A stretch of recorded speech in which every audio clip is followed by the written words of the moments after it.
And we are live. At least two of us are. How's it going, everybody? We are here for a late night campfire, as you do in the woods sometimes when it's night outside. We just got done watching Video Game Awards and coming in hot off of that one. We've got a lot to discuss. The 30th anniversary came out, but Travis is at least awake with me. Cognito is otherwise engaged with the Iron Lords podcast doing his Video Game Awards things. And with that being said, Travis, man, how you doing? I'm doing good, man. It's been a crazy week so far, so I'm glad to be here with you.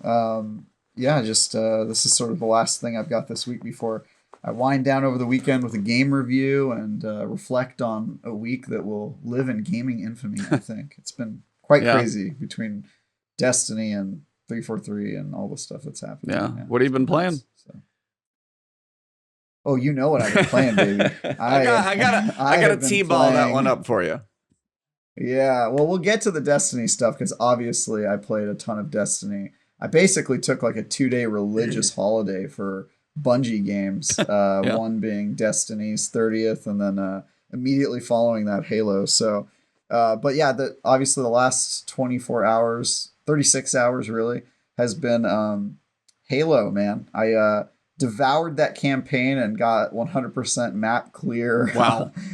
Before a day had even passed, man. I just blew through that game. Also, and I did not think that this would happen, I found every hidden skull on my first playthrough. Just by persistence. Wow. Yeah, like, because it tells you which levels have skulls. It'll be like, there's one skull on this level. And I was like, I shall search high and low, At least it tells you how many. I will not so you leave. know how many like going in. Yeah, exactly. I've heard, because I was watching, I watched Unlocked, and I know they were talking about, like, if you go forward, you can't go back and play a level and stuff like that. So you got to find it as you go through. So it is good. It tells you how many. Exactly. But yeah, I kind of wanted to ask you, as I haven't touched the campaign, I've seen a lot of good reviews. I've seen a couple that are, I'd say, like, 7.5, 7, 8, somewhere in there. And then a lot of like 9 to 10. And what'd you think? Where would you put this on the IGN scale, sir? I'm kind of curious because you use the whole scale. So I'm kind of curious where I do use the whole scale. I'm curious where you would put this one in the full 1 to 10 range. So, I'm kind of lucky that I never have to review games that are as good as Halo Infinite, because I feel like you get a lot of flack if you give a 10, and I've never given a 10. And part of the reason for that is just because they don't let me review the 10s, right? Like, there are 10s out there, but I do not get them assigned to me. But I kind of think if I reviewed Halo Infinite, I might have given it a 10. Wow. To me, it definitely meets the IGN requirement of masterpiece. People are out here saying, should Halo Infinite be game of the year? And I'm wondering, is Halo Infinite the best game ever? Like, I'm like at that level. To me, this is That's like that's not even close. I know the comparisons to Breath of the Wild are like overdone, but it really does remind me of, they basically took a tried and true, like, well-known formula and they applied it to this new kind of way of building the game, this open world format. And playing Halo in an open world setting without like weird side quests and stuff like that is like, it was a transcendent experience for me. It's trippy. I've never played a game with as good shooting mechanics as Halo in an open world. It blew me away every step of the way. And it definitely suffers a little bit under the weight of the story. Like, the story is so bloated and big after being around for 20 years and having all these books and side games and stuff. Like, if you haven't played Halo Wars 2, like, you're going to be so lost. I've heard that. I've heard the Bannister link to Halo Wars 2, which was the strategy game. Yeah. So. Which I empathize with people who haven't done that. I have no idea what it would be like to be one of those people. But as somebody who has read literally every book and also played all of the games, including Halo Wars 2, it really hit all the right notes for me. And so it's definitely a 9 at least. Like, I would have to kind of debate with myself if it was a 9 or a 10, but I loved it, man, and I'm already super excited to go back and play through it again. Hopefully I can play through it with the Grunt birthday party skull enabled. I don't know yet if that disables achievements when you have that skull on. And I think, Usually they try to make that the one skill you can enable that doesn't disable achievements, but we'll see. So yeah, man, I devoured that game. I absolutely loved it. It's all I can think about like the past 36 hours. Very So nice. it's been Very great. nice. Yeah. I'm excited to see what you think because you've gotten a taste for Bungie shooters. Yeah, man. I mean, I never. Halo feels like one. I played for sure. like 1, 2, and 3, like a little bit here and there, but I'm not like a diehard Halo fan at all. Never played 4 and 5. I don't even know if I like finished like the earlier Halo campaigns. Like Halo something just like never. I played a lot of multiplayer on like 3 and stuff, but I never like was diehard on the campaigns. So I'll kind of be curious how it feels for me, kind of coming from the outside going in, just from as opposed to somebody like you who's literally like well versed in literally seems like everything Halo possible. Yeah. Yep, it's one of my rabbit holes with like Fast and Furious or Star Wars. It's sort of like there's a few pockets of IPs that I just know everything about, and Halo's one of them. So, I'm obsessed with this game, really am. It's definitely going to be my game of the year. Like, okay, damn, so good, so good. Yeah, I was like, it's interesting because like I like Skill Up's reviews. I don't know if you've seen his. I like a lot of his reviews. He was kind of down on it actually. He was probably more in about Tassie's category, where I think Tassie gave it about a 7.5. So it was like I saw his first, and then I saw Ryan's 9. And then I listened to Unlocked. And when they get to the like this is the review for the campaign separately for multiplayer. And then we get to the part about story, Ryan's doesn't sound like he's overall the biggest fan of the story. So it's like, if it's the review for the campaign and you give it a 9, but the story is not like the best, like that made me ask, like, that was a weird one for me. And it's like, I'm not saying Ryan's not justified, because if you had a lot of fun and all the other stuff, as you said, it's like a 10 for you. But it's like, it is weird if this is like the campaign story, but the story's not that great. Is it just the fact that the sandbox is that much fun? Is it the open world? Is it just the fact that it's a shooter? And they did enjoy all of those pieces. I was just kind of, it's weird to hear kind of the mixes on it.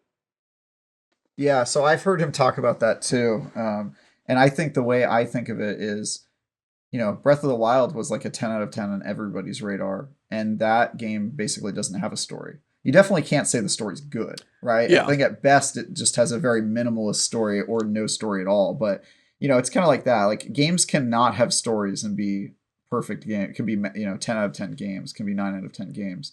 I think his estimate was that he wasn't super hyped on the story, but he also thought that didn't really get in the way of the game that much. And I would actually agree with that. I personally like the story. I'm one of the weird guys who actually thinks Halo 5 Guardians gets way more hate than it deserves for its story, and that you are definitely in the minority there.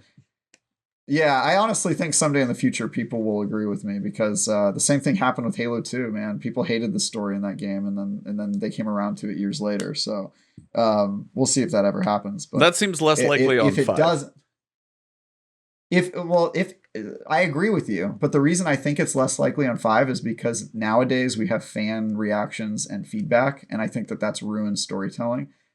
Like if they had stuck to their guns and actually told the story of Halo 6 that they probably originally wanted to tell, 5 in retrospect might have been good. They got to do that with Halo 3. They didn't. They're never going to get to do that with Halo Infinite, right? Because they sort of gauged fan reaction and changed their plan. And we've seen sometimes that works. Sometimes responding to fan feedback is a good thing, and sometimes it's a horrible idea, which happened with Star Wars. Like Return of Skywalker or Rise of Skywalker was like directly them responding to fan feedback, and I think like that was the wrong choice. Like they should have just stuck to their guns and told the story they were going to tell. So if it doesn't become beloved in the future, I think it probably is because it didn't really get a full chance, right? It's like telling the middle act of a story, of a 3-part story, is tough already. And when you only get to see up to the second act and you never see the payoff, it's even harder. Usually sequels don't live up. It's rare that sequels are the good ones. It's like Star Wars and The Dark Knight are like 2. And Mass Effect 2. Well, you know what? Video games, it's kind of the opposite, isn't it? Yeah, I mean, video games the sequel is always the better one. Yeah. What is it? Halo 2, I'd put in that category. Mass Effect 2. Half-Life 2, Mass Effect 2. The sequels tend to be better in video games, which I've always found pretty interesting. Destiny 2? But yeah, Destiny 2? Question mark? I mean, don't I know. would say Jury's still out now on and that then one. watching the trailer, and yeah, it's like at this point, I'll put it there. But We'll see. We'll see. You would, huh? You would put Destiny 2 over 1 at this yes, point. I don't know. I've never really thought about that. I kind of view them as the same game. I mean, it is a continuation because I mean, you even have like Crota and then Oryx, and now we're having Savathûn. It's all tied together in Titanfall 2 is like kind of one of the epic examples of that. But yeah, I mean, I would say it is a combination. It is a continuation. Like if they had the option, theoretically, you know, Bungie would have kept it all would have just been Destiny the whole time, but Activision probably would have wanted 1, 2, 3. So it was like if they had their idea was to continue the story, they just had to find some reason to blow up the tower, get rid of your vault, and start a new game. And now they're not doing that. So yeah, I was always excited for Destiny 2 ever when they announced it and going to the release party and the announcement party and all that. But I still, in the back of my mind, always thought it was a mistake. Now I still feel like that's definitely the case. Like the 2 is awkward. I mean, it's nobody calls it Destiny 2. I feel like we all call it Destiny. Yeah, it's kind of one of those things where it's like I've heard them say it, and it's like Dota 2 is never gonna like just be Dota. It's just Dota 2. It's just because that was what was made, and like Destiny is gonna be the same way. It's just gonna be Destiny 2, and that is the franchise that will live on, just because they're stuck with that like Destiny 2 branding everywhere for whatever reason. Is just what I've heard. So should have called it Destiny Infinite, Bungie. You messed up. Could have had an evergreen name like Destiny Infinite. Well, I played over the weekend before all of our chaos that we'll get to here in a second. I played Ratchet and Clank Rift Apart. So I actually knocked that out in a few days, and that game is on another level of graphics. Like, it's really, really pretty. And honestly, like I played the Ratchet and Clank the remake, like the 2016 one, and I haven't played any of the other ones, but then this one I played. And it was a fun game. And then I will say the surprise character is the one you don't know exists. Because you know about Rivet from the trailers. But the other bot that you don't know about was the kind of the surprise character to give it like depth and the kind of the way they're traded. I enjoyed it. It was fun. The weapons in that are always absolutely crazy. But the visuals, man, are just... I mean, I'm enjoying my new monitor to say the least. But yeah, watching that thing in like 4K. And it's like, oh, fidelity mode. I'm just like, this is just... eye candy. So that was a fun little thing. That game's PS5 only too, yes, right? Yeah, PS5 only. That's just like one of the few first gens. And speaking of a lot of the stuff that is going to be next gen, we just got done watching the Game Awards. And surprisingly, I think I'll start at the end and go first. Did you expect Game of the Year to go to It Takes Two? I hoped it would. I did too. I was like, I'm with you. Like, I did not expect it at all. Because that, like, movie, you know, what is it? Oscars, like, you know, film of the year, whatever, like, top one is, it never goes to the one you think or you'd like it to go to. Yeah. Yeah. I guess I'm kind of used to Game of the Year, not really, at least the Video Game Awards, not really reflecting, like, my opinions at all. Because, like, I think Half-Life Alex wasn't even nominated last year, and that was my game of the year. And I frankly think it should have won by like a mile, but it didn't even get nominated because I think the people that were the judges hadn't played it, which that's kind of the hard thing with VR video games is you can't play them all. You can't play all the video games, but you can watch all the movies, right? So it's a lot easier to deal with that. But yeah, I very rarely end up with the game that I think should win winning, and this year, since Halo Infinite was out of the running, I was like, yeah, It Takes Two is probably second on the list, and then Marvel's Guardians of the Galaxy maybe number 3, and that also won some awards. So I think that got, I thought it was a pretty good night. Yeah, I was like, overall, there were like the wins seemed to be a bit more spread out than I feel like, you know, God of War taking them all. And God of War is my game of the generation, so I don't argue like with all those types of things. But I think it was really nice to see. It was like indie game, Kena, Birds of Spirits got that one. I was like, fantastic. I was like, I really enjoyed that one, and I was just still surprised that came out of a small studio. Action game, Returnal, and I was like saying, come on, Returnal, and I actually cheered for that one because I know Returnal turned a lot of people off by difficulty, but for me, it was like, the deeper you got into Returnal, the more that game just kind of kept blowing me away.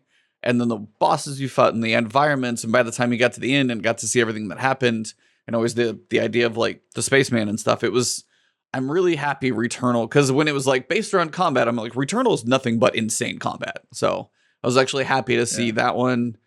Can't remember what else.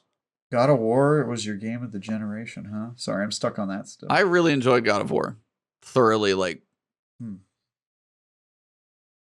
Trying to think of what mine might be. What about Destiny? Doesn't even make the cut, huh? Oh, I mean, it would be on a list for sure, but I was like, the things that God of War did for me were like the story it told, the way it was like the voice acting, like the animations, the combat, the environments, the scale of the big, like between the worm god and everything else. It was so many things. Then when you add the Valkyrie fights on and stuff like that, it was just, there was a lot to that game that I'd never really played a God of War game either. So I got my history on what had happened. I watched like a couple recap videos, and then I jump into this. It's gorgeous.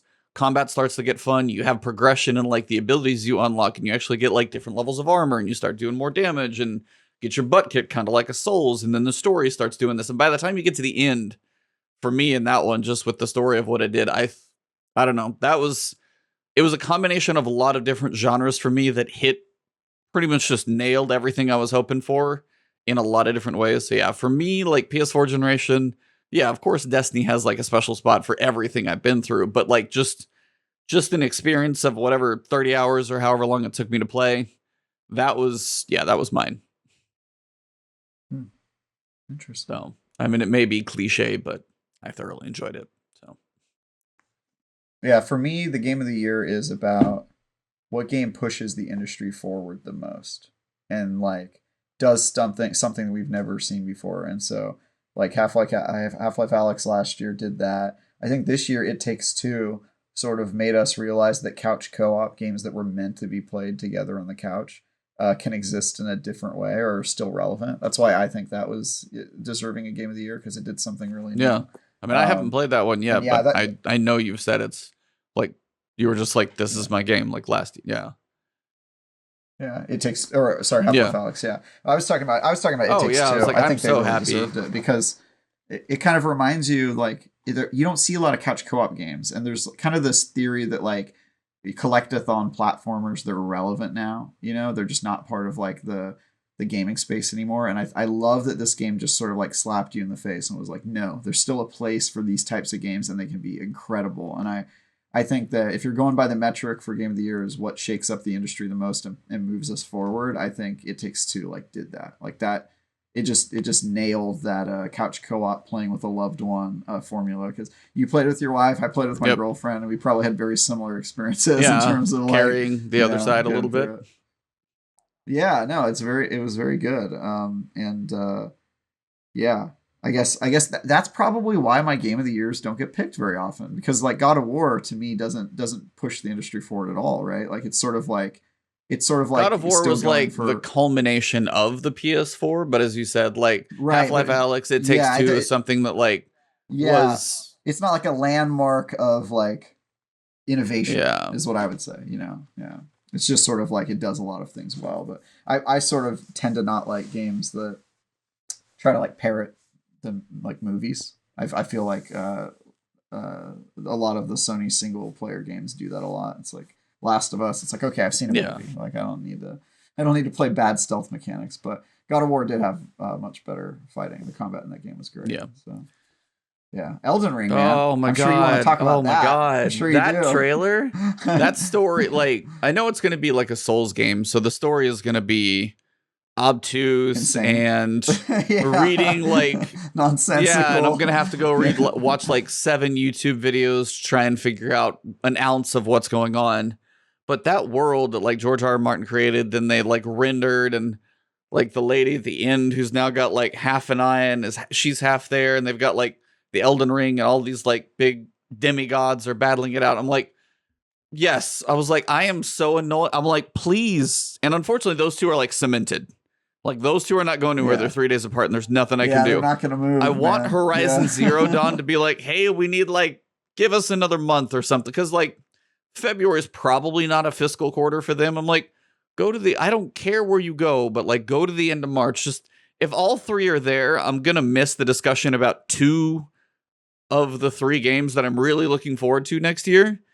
And then when by the time I get to them, it's like, yeah, I'll be behind the curve. And if I stream, it's like, it's not like the time. So then it's like, I want to play those when they're active, but of course I've got to play Witch Queen. And there's going to be so much new stuff between going for the raid and the glaive and so many other things that we've seen, like the trailer tonight we'll get to in a minute. But yeah, no, Elden Ring looks, between seeing the network test and they're saying this is a tiny corner of the map and like the play, and I'm very excited for that and very sad that I don't know when I'm going to get to experience it. It really hurts me. Yeah, because you have to make content for Destiny. Yeah, like, that's not even it's like if I made an Elden Ring video, it'd be like, here's 5 views. That would not exactly do well in my algorithm. So no, it's Destiny content first. It's too bad. And then at some point in between other things, but there's so much. And then Horizon Zero Dawn, it's like, I feel really bad for that one's right there before it. Yeah, that one's there, and then like there's so many other games that are like C-listers on my list of games I want to play, but I still really want to play them. Like Tiny Tina's Wonderland comes out, I think, a month after Destiny, and am I gonna have time for that game? Probably not, but I still really want to play it. Like every time I see more of it, I'm like, this game looks fun. I want to get to it, but you never know which games you're actually gonna have time for. Like timing is everything, man. Because there's a lot of games I'm like 100% it's gonna be a priority, and then I don't finish it. Yeah, it's like I'm looking through games like, I know Elden Ring blew me away. Anything that like stands out from what you saw? There were a couple that I saw that I was kind of pleasantly surprised with what I saw. Oh, for the trailers? Yeah, trailers and announcements and stuff like that. Any big ones for you? Yeah, my top ones were Star Wars, obviously. I was like, oh, is this? But then I saw who the developer was, and my excitement immediately plummeted. I was Monolith? Like, no, what? No, Quantic Dream. The guys that made like Heavy Rain and the Detroit Become Human or whatever that one's called. Yeah. You know those guys? They make like the story-based ones, but they haven't really had a good game in a really long time, in my opinion. Like the Beyond Two Souls was like kind of a flop, and Detroit had a lot of problems. And then the developer tried to sue journalists for reporting about their work conditions.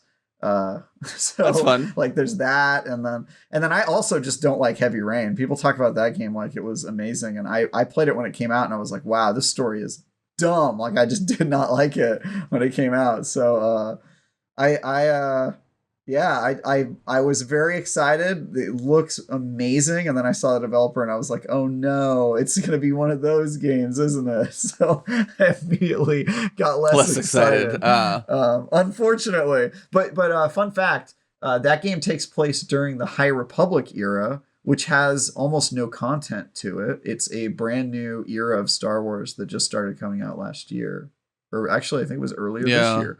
And I think you and I have talked about it on the show, I think, where I read, like, I've been reading the books and the comics about it and stuff, but this is sort of the first big piece of media that takes place in the High Republic era. So it's kind of cool. Yeah. And then we saw Wonder Woman from Monolith. I don't know what to think of that one. Like Monolith, what was it? Wonder Woman? One more time? Oh yeah, that does look cool. And then I guess it's Monolith, and I was asking chat, and they were saying Monolith made Shadows of Mordor or more, or both of those, or something like that. So I was like, if they did third person action there, it's like that could be. I was like, the first movie was good, very good actually. I enjoyed the first movie. Second movie less so. But like I definitely. But I was that script was a mess. I was like, that was a big step down. Maybe if there's going to be a third one, hopefully they can pick it again. Not the best sequel, but I don't know. I was trying to think about a Wonder Woman game. It's just like an action setting. I was like, I could kind of see it, but it's almost going to feel like a fast paced, like, I don't know, action game, I guess, with like her dashing and speed and power and stuff. I guess we'll see. It kind of could be perfect for a video game, actually, because her moveset really works with it. Like the whip, being able to like kind of swing around and that sort of stuff. That could help with mobility too. I think that that could be really good. I am sort of afraid of all of these licensed games coming out, because it's been growing, the amount of games that are licensed, and I kind of don't want like all that the video game industry does is like mimic movies. Like I was just saying that to you, like Like now we've got the Indiana Jones game. We've got a ton of Got a Star Wars Gollum games, game. which I'll never complain about those. A Gollum game, which we do not need at all. Yeah, I was like, that I mean, one I was like, it just seems like it's going to be a weird little third-person action game. I was like, I don't know what story it's going to tell. They've already taken a book, Yeah. like, you know, this big and made it this big with the Hobbit and stuff. Like, it's been done really well. I don't know what. And then we have a Lord of the Rings show coming out. Like, I don't even know what you're going to do with that. So, yeah. I mean, it's a universe people like, Yeah. but I don't know if we need it, as you said. So that's totally fair. Yeah, the amount of licensed games is scaring me. Sonic Frontiers, that one's weird. Sonic Open World. It looked like they were trying to Breath of the Wild. Yeah, it was like somebody said. It was like Sonic Zelda. Yeah, Sonic Breath of the Wild. That's the move, dude. It's the move these days. Is to rebrand yourself as like an open world game and change the way people think about your How game. did Hellblade 2 look to you? Oh my god! I could not believe that was right, gameplay. Yeah. I literally was like, I don't believe it. I don't believe. Yeah. Like you can see the camera moving left and right, but come on, like a lot of that you're locked out. You're locked out a lot. The couple parts I saw is when she threw the spear and it kind of hit, bounced. There was like a weird kind of physics with like the spear and I guess the giant or whatever. But I was like, I mean, I played the first one, you know, headphones on, had stream and stuff, and it was a very cool experience. I was like, and I'm honestly, because it was so mental and like the journey she went through, and finally when you get to the end of what happens, and I was like, I'm wondering what they're going to do with the sequel for a story, because the first one was very unique, encapsulated in itself, but I was like, I don't know where they take the second one. I will be very curious. It's been a long time in the making. It will be beautiful, I'm sure. That's no question. What else did I see? Forspoken, I'm curious about. The writers on that are what has me intrigued, because it's what Gary Whitta, Amy Henning, I think, are both writers on Forspoken. So if nothing else, like, I'm very curious about the story involved with that one. That one looked cool. We also got the new Halo show. They showed a trailer for that, and that looked pretty surprisingly good. I'm always thought that live action Halo might be bad, but it kind of looked good. I was like, it feels like they're like Microsoft's going to dump enough money in to see if it can work. I was like, I don't know if they can do it justice, but they're going to try and see if it can work. I mean, we're at a point where you have the technology and CGI where it's possible, I think. Do you remember when they announced the Halo TV show? Been a while. It was in the Xbox press conference from 2013, the Xbox One, the sports, movies. So it's probably been TV. So it's probably been worked over a couple times. Yeah, it's been like 11 years, dude. It's been so long. Like, I guess it's like 9 years or 8 years, but still, it was like an entire console generation since they announced this thing, and we finally got a trailer for it. But yeah, I can't even imagine a world where a Halo TV show exists. It sounds crazy. It's another thing for you to not understand the story in the games for. Right? Yeah, I'm like, it's like another can reason. I possibly be, right? It's another reason to be completely lost when playing a Halo game. And then there was trying to think of a couple others. There was Alan Wake 2. Yeah, I saw your tweet. I saw your tweet about that. Dude. I just got done playing. Oh my god! I just got done playing the first one like maybe a month ago, a few weeks. Like I played the first one very recently with the remaster. I remember you telling me that you did not enjoy it, and I knew you wouldn't because that game has not aged well at all. I'm like, you better do a whole lot of like modern version of whatever you do with that one. Well, here's the thing. I think that studio, Remedy, they have gotten better with gameplay every game, right? Yeah, like Control was the recent one. Alan Wake was sort of at the bottom, and then they did Quantum Break, and it got a lot better. It was much better than Alan Wake, and then it went to Control, which I would argue Control is much better than Quantum Break. So I think if they can give Alan Wake 2 the gameplay and the budget that it deserves, which it looks like they're doing, that could be a great game. But here's the thing, E. I remember when that game came out, I played it on the 360, and I remember thinking that the gameplay was just okay. Yeah. Now you play it and it's like cringe. Jeez, dude. Garbage. It's so not good. You play Alan Wake for the story, right? If you replay it at all. But yeah, the gameplay is not good. So if they can fix that and keep the level of narrative and quality to that high, I think that would be a great game. But I was very excited for that one. Another one that kind of piqued me was a little more of an indie one, but it was just kind of a side scroll. It was like Have a Nice Death, where you basically like Death. I like the style of that trailer because it's like Death is sitting at his desk. He's all like kind of like pissed off with Oh, all the yeah, work. yeah. And then he jumps in, he's going to The do it little baby himself. death. Yeah, it's like little baby Yeah. death, takes the cloak and then goes out there and starts beating the crap out of everybody. It's just one of those, like, if it's like a side scroller, you know, kind of, you know, cool action game, looks like it could be a little bit of fun. Yeah, that game looked great. What was the one with like the retro style? It was like a shooter where they were shooting robots and it had like kind of a quirky tone to it and music. It was like near the end. Arc They were like Raiders? astronauts. Yes, Yeah, that 'cause one. that's like- that actually It was like a that stuck out to PvE me. multiplayer game is kind of how they describe it. So it's PvE, not PvP, but it was like, it seemed like co-op multiplayer was next gen only. So, I mean, that seems for sure if you're going to use it. But Yeah. the scale of that actually looked very cool. If you're like trying to take down a mech the size of a, you know, movie theater or something, like walking around, like it's, the scale on some of these is getting to be really cool because we're getting to a point where the Yeah. consoles and the technology is powerful enough to actually push some of that crazy stuff. What else? Monster Hunter Rise is getting something. And there were like two, basically like, there was like Chia, which is like Tachia or whatever. It's like somebody thought it was Moana, but it was Yeah. like the PlayStation one. That's like a Moana Zelda. That game actually looked pretty fun. It looked like Breath It of was the like- Wild, but Moana. So it's like, it's kind of how that one looked. And then the first one is like Tunic, which is that like Death's Door, but with like a fox and a little bit so cuter. Many years. Uh, How many years has that game been teased to Tunic? us? We've seen so many trailers for it. Yeah, Oh. dude. Tunic has been getting, I think it got announced like a really long time ago. And I will say this though, we finally got a release date. I think that was the Yeah, big it was news March today, 16th. but Yeah. I've been waiting on Tunic for like at least 3 or 4 years. It's been a long time. So and then for me also, since I really, really, really enjoyed Limbo and Inside, Somerville. That's their next one, I think. oh yeah, that game looked great. Yeah, it's like Yeah. they're both of the previous two. I mean, Inside will just like, that's a hell of about a 4-hour journey, but that was a crazy one. So good. Cuphead So DLC. good. Yeah, I've never beat played that Cuphead. once. Oh, you never played No, Cuphead? it's like it's on a. We should do it. We should It's on a list. do it together. Oh, like We should do a like stream. co-op. Yeah. Co-op, Cuphead and Mugman. I'm a tryhard at Cuphead. I think I got all the achievements. In I that one. don't like, have a doubt. I destroyed that game. Yeah, so that one's really fun. We should play that one.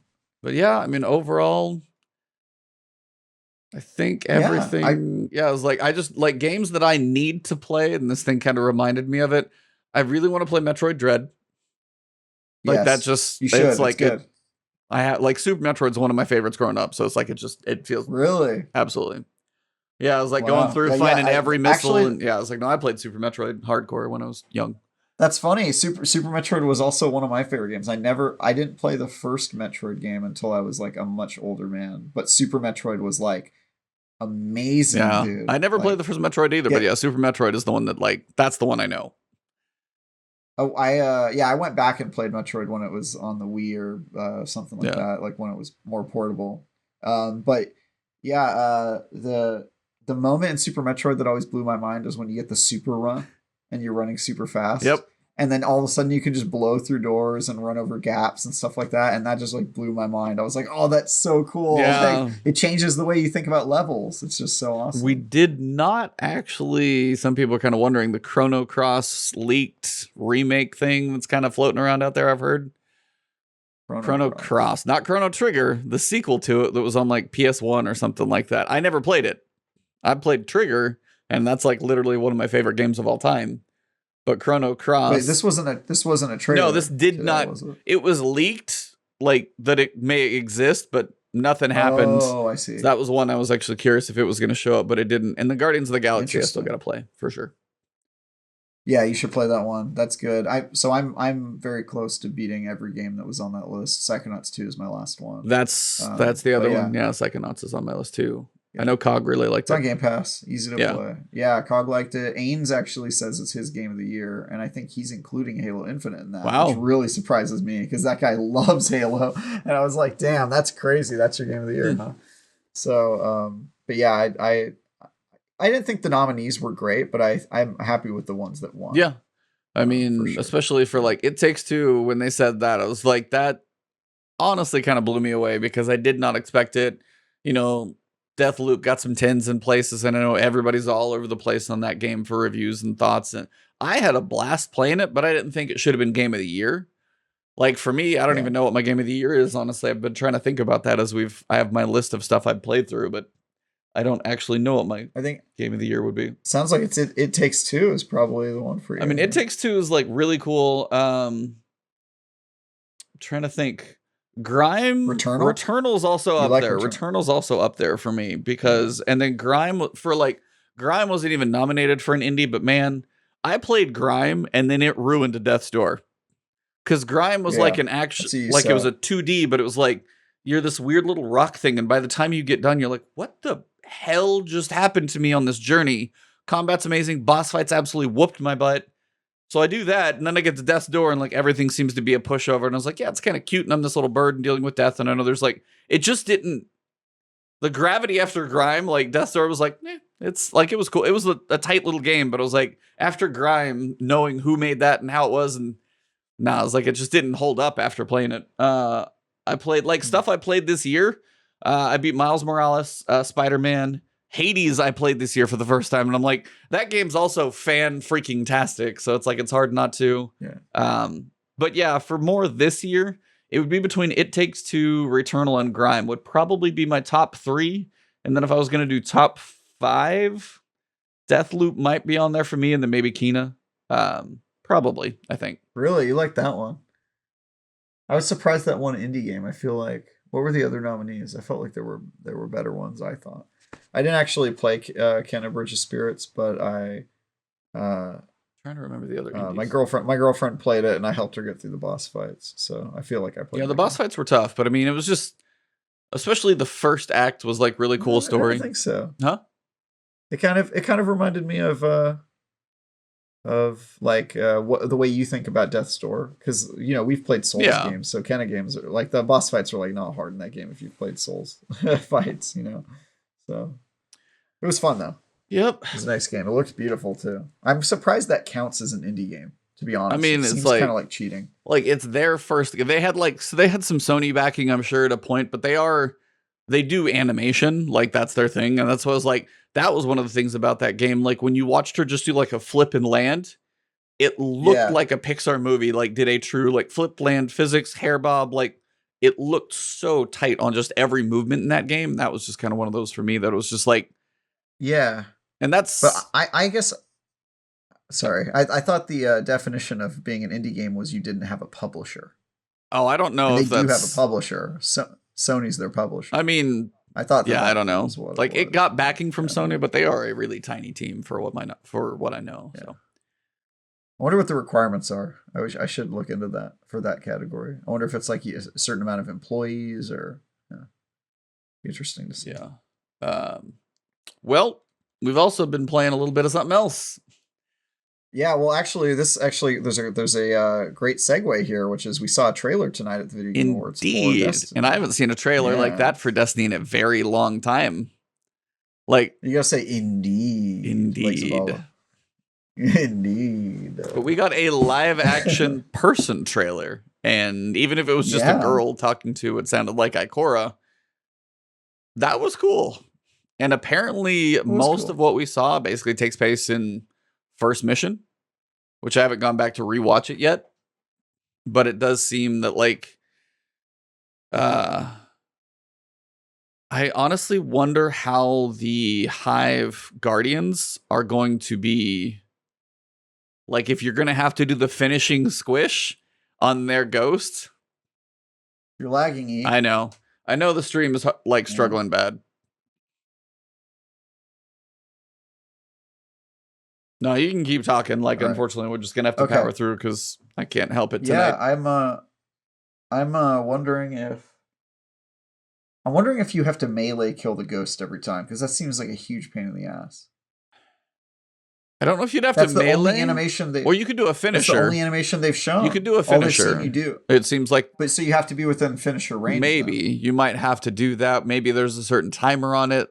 Like you may be able. You just can't snipe them ever. You can it's not a tactic you can use. Well, it feels like, I mean, from playing, like you had Destiny 1 strikes where you had cover, then you have Destiny 1 strikes where you didn't have cover, and they're all circular rooms. Now you have kind of a mix, but they seem to want you to be engaged more actively without hiding. And it feels like this is going to be a mechanic where you have to be up in the fight Because if you have to crush the Hive Ghost in person, you're going to have some way to, and if you don't do it fast enough, it comes back. So I so it know. seems like they It want you just to be seems so like up in it frustrating. more. And the glaive is going to be a thing where you've got the block, and maybe that gets you closer to the enemies than you normally would be. So It just seems counter to their own policy, which is that they want more weapons to be used in the sandbox, and now they're like limiting it to a certain playstyle where you've got to be like right up in space if you melee. I was Melee like, kill it. maybe it's like if it's floating there and you can get a crit on it or something with like a special weapon. Or I was like, it's an intriguing concept because that's the thing. Like they fight the knight over and over, and then they finally crush it. I think on the third one, but I mean the thing pops like a super, and it looked like it had like a Titan's. Reciting Rampart's like wall. It looks like it's like shooting through the barricade. I'm like, it did he get an exotic too? Like what the hell? Yeah, dude. He had a shoot through wall, and he had the Defender Titan super, and he had like 2 shields, which is cheating, by the way. I want to. I want a double shield to walk around like this and just bash everything. His super is even better than ours. We've been Guardians for so many years, and he just jumped straight to having. How many seeds of light did you eat, dude? Like what? That was pretty interesting. What do you think the cooldown is on a Hive Knight Guardian like rezzing itself? Yep. How long do you think he's dead? Do you think it's like 5 seconds? Like it's gonna be that irritating? I don't know. Like it depends on how. Because if they make it 30 seconds, that's way too long, right? I could see like, but 5 seconds is too short. Like yeah, 10 to 15 is that range where you could probably get across like a room, an encounter, an arena, like long enough where you kind of have to be a little pressed, but not too fast. But yeah, 30 seconds, you'd be like, all right, let me kill everything in the room, then go squish. But like 5 seconds, you'd be like, killed him. I killed him. Okay, it just keeps coming back. Crap, what do I do? Like, I feel like that's where it would get to with that. So like 10 to 15. What if it doesn't? What if it's not a timer? What if it just comes back a certain amount of times and then it just gets destroyed no matter what? That could be, or maybe like us, we have a longer cooldown the more times you kill it. So that's part of the mechanic is like multiple kills. Like multiple kills like extends the timer and gives you a better chance to get in there. So you could sit back and snipe him a few times, but then later on, like the 5th snipe, he's down for like a minute or something. Who knows? Like, yeah, what I could see happening is maybe they get res 3 times, and every time they get res, they have a different one of their supers equipped. You know, like they're changing subclasses. I really hope they don't Nova Bomb, otherwise we're in trouble. The Void Knight gets all 3 supers, and he's like, Nova Bomb. He just tethers us. We're like, crap. Yeah, that would be interesting. I don't know what to expect, man. That mechanic confuses the hell out of me. The whole like the fact that they're guardians and how are we gonna kill them thing.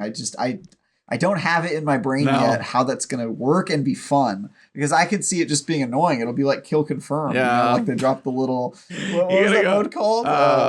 Supremacy? Is that right? Supremacy, yeah. They'll be like they drop the little supremacy engram, and you have to like grab it before they come before back. It comes like, back. People didn't. Supremacy isn't in the game anymore for a reason, Bungie. I hope you're not suggesting that we play Kill Confirmed forever. Kill Confirmed with Hive. But they have like kind of mechanics where whether it's a ball you pick up, whether it's the mine, they kind of have like the little thing that like tracks around the outside of like an icon. Yeah. So there's like a timer. You can see how long it takes. That would be maybe a visual way to represent it. But yeah, I'm really not sure, depending on how the timers work, how many times, if it's a timer thing, if it's a certain number of kills that you got to do. The ghost is only so strong. Like it can't revive forever like us because it doesn't have the power of the Traveler, but it has like weaker light. I'm very curious what they do with that because, as you said, it could be really frustrating, but if handled well, it could be cool. Yeah, I will say the one thing that bugged me in that trailer is I kind of thought, I immediately was like, okay, this is going to be the first mission we play, right? Because like the way that they're describing it is like, oh, we just went into her ship and then we got tricked. Yeah, it sounds like we're going through Mars to her throne world or something. Yeah, I kind of felt underwhelmed by the reveal. Like basically all we're going to do is, you know, we're going to boot up the game on Witch Queen Day, and it's going to be like, oh, Savathun, we need to go to her ship and find out what she's up to, and then we're just going to find a Hive Guardian, and that's it. I think they're keeping it they're keeping it mostly vague. Like I don't have it I can't go like watch it right now per se, but it's like I think they're trying to keep some of that story beats under wraps because I mean, they are getting to a point where their storytelling is getting better and better. Like each of these seasons have been a decent level of progression in telling the story from like Chosen and then Splicer and then now in this one, and how, you know, the cadence at which they tell the story. I still have my issues with that. But like if they're at this level of telling now and they can put that into something like Witch Queen, I'm going to give them the benefit of the doubt until they prove me otherwise. Now, Beyond Light was not the greatest, obviously, but exactly. And I feel like the only time they do good storytelling is when our expectations are really low in the off seasons, and then they surprise us with like these really cool like little mini stories. Yeah. But whenever they're supposed to deliver something big, like, you know, pretty much all of the expansions since Destiny 2 Vanilla, which I thought was, I mean, no, Forsaken was good too. Yeah, Red War, Forsaken, but yeah, it was like Shadowkeep, Beyond Light were lower. Yeah, they sort of don't really hit the bar to make people really care, and I'm worried that they've got all this build up with Savathun, and they've built her up so much that she's going to end up being underwhelming as a villain, because luring somebody onto your ship and then surprising them with a Guardian is like not that clever. You know what I mean? Like, it's not like, I mean, I was expecting her to like do something crazy where it's like, oh wow, she really had us played all along. But like, I don't know. Maybe I'm just being pessimistic. I mean, I guess I'll be curious how we go from the epilogue whenever in February after everything else goes through, and probably whenever the Dawning is done, how they make that transition of with the chrysalis and coming out of it, and obviously literally turn into a big ass butterfly. Yeah, and it looked like she was already that in the first mission. Yeah, it right? looks like you're going to be, you know, kind of touch and go with her basically in that point. But if she's not the raid boss encounter, but they've built her up so much. If we do kill her in the campaign, I'm going to be just like, I'm going to be pissed. But I was like, because they've done it too well, I think at this point for us to kind of have an ally. Ziva Wrath is still out there. I don't know. I was like, seeing her in the campaign, she did look big scale-wise, like she's not small, but it better not be like a strike boss. I swear if we kill another Hive God or Zal in a strike at the end, I'm not going to be thrilled. But part of me also goes back to... I'll be pissed. I will be pissed if they kill her. But if they go back to... When you read about the campaign, it's the biggest campaign they said they've ever done. Like, they're trying to get into the ideas, like the themes they've seen in the dungeons and that type of stuff. The replayability of the campaign, they're trying to make it the biggest and grandest campaign that they probably can, and they have a decent sized team to do it now. I don't think it's going to be Forsaken level, but I do think it's probably hopefully going to have some good storytelling, even if it's a little shorter. I think they'll probably have some cool twists, hopefully. That's me. Yeah. But I mean, like, I saw the trailer start, and I did not expect a live action trailer, so that was actually pretty cool to see them go back to that. Me neither. I heard Akor's voice after the ladies talked. Yeah. I'm like, oh my god, this is Destiny. Yeah. I was pretty surprised. I was literally watching. I was like, what's this? Oh, it's Destiny. I was like, crap. That was a pretty nice bow on a very exciting week for Bungie with the 30th anniversary of Bungie and the new content we got in Destiny. I was very excited. It's also just been a great week for Bungie in general, because I still consider, you know, Halo part of Bungie. You know, they made the game, so. I sort of lump them in together. I'm like, you know, you guys are different companies now, but come on, it's still part of your guys' legacy, your guys' identity. So, yeah, it's been a great week for Bungie in general. So you've been playing the 30th anniversary, man? Indeed, yeah. So the 30th anniversary, indeed. Yeah, there would be the ultimate guest appearance. Lance Riddick, hey, do you want to come do the last word with us? I know him. Oh, there you go. Next time he's promoting a show, that's the only way we were able to get him on Fireteam Shot. He was promoting a TV show. Oh, well, we're too small. At least you guys are big enough to justify it. We don't quite have the views for that one. Shout out to all of you guys, though, who listen. On average, a good amount of you guys find us on audio as well. So if you like us on iTunes or Spotify, leave a review, like it. If you can do anything to help boost up the show, those 5-star reviews and stuff do help us out. So if you enjoy it, drop one on there. Just random little plug there for us. But yeah, 30th anniversary content basically jumped in, and I thought my game glitched for a second because it literally throws you straight into Dares of Eternity. Like, you have no option, but you're going in. So I kind of wanted to see your thoughts on what do you think of Dares of Eternity, Xur and the horse, and Xur making horse noises and everything going on in there with the Wheel of Unfortunate. Yeah, I love it. So I actually had a really weird experience my first time through, because uh, I joined. It put me in a game in progress, and I got the lightning round, my first one, and I just thought that was part of the game mode. So I haven't even I seen had one a of those yet. Oh, you haven't? I got it my first one, and we got all 3 chests. By the way, we fully beat all 3 of the chests. Nice, so, congrats. Yeah, that was really weird. I just I got thrown in, lightning round, do it, and I was just like, okay, and I did it, and then I was like, okay, that was fun. I love that it's tongue in cheek and silly and over the top.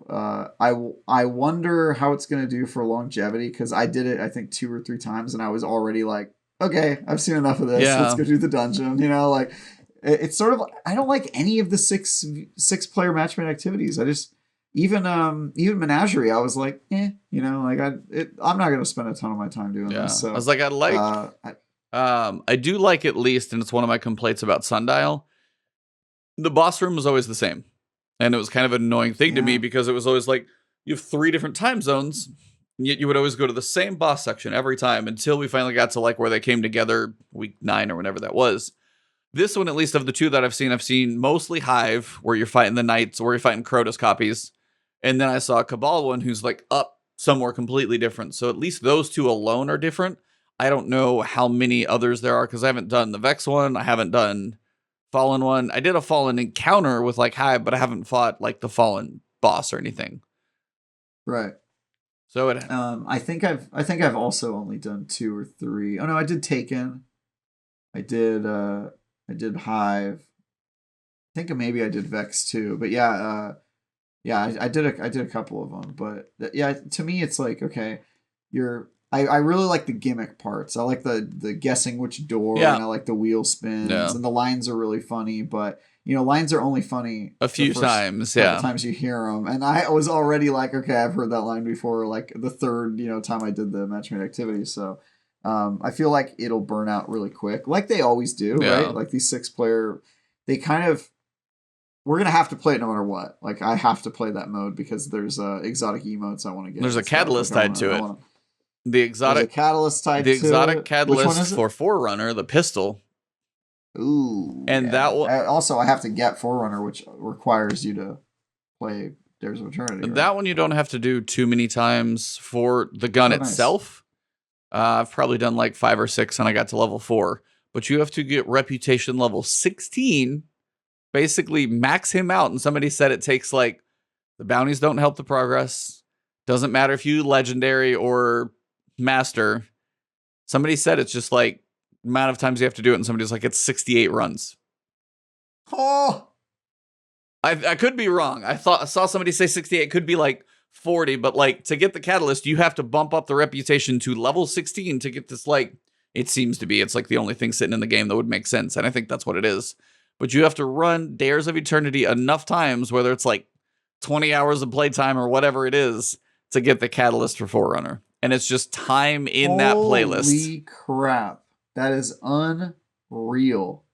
Now remember, that is all I've maxed free out stuff. Every catalyst in the game. That is the free stuff, dude. Remember. So they're making that free stuff really long. I mean, I've maxed out every catalyst in the game, but I might want to skip that one. That is way too long to be playing. Yeah, GK in chat just said it's 15 hours of dares.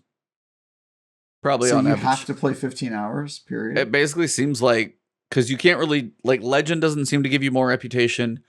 Bounties, 70 runs, New Rad said, 68, whatever. I keep seeing those couple things pop up on Twitter, so it seems to be consistent. Yeah, it's just time in that playlist. So it's like, get your 1 in a day so you don't burn out too much, and just like try and do it every time you log in. Just do 1 and move on. Oh my god, dude, that's crazy. Yeah, I think I might set a clock to doing like 3 a day at the end of the day. Yeah. Just log on for like 25 minutes and do 3 a day. Yep. Just do it that way.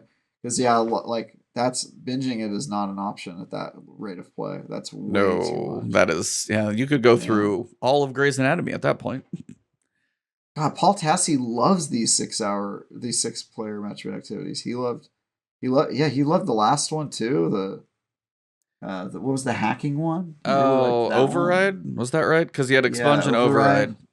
Override was, but yeah, that's the thing is like they wear. They're fun the first 2 times. Yeah. I mean, at this point, they all wear thin. And unfortunately, depending on what you're doing, they've gotten better about seasons not having to do, say, like everything we do now. You kill enemies all over the place and you get some of this like currency. So you get it all over the place. So that's been better because like think in Override, you had to do Override to get some stuff until Expunge came out. So they're getting a little better at opening up the currencies for the seasons. But then, yeah, if you have to go do, they're still always going to push you back into like Strikes, Crucible, Gambit.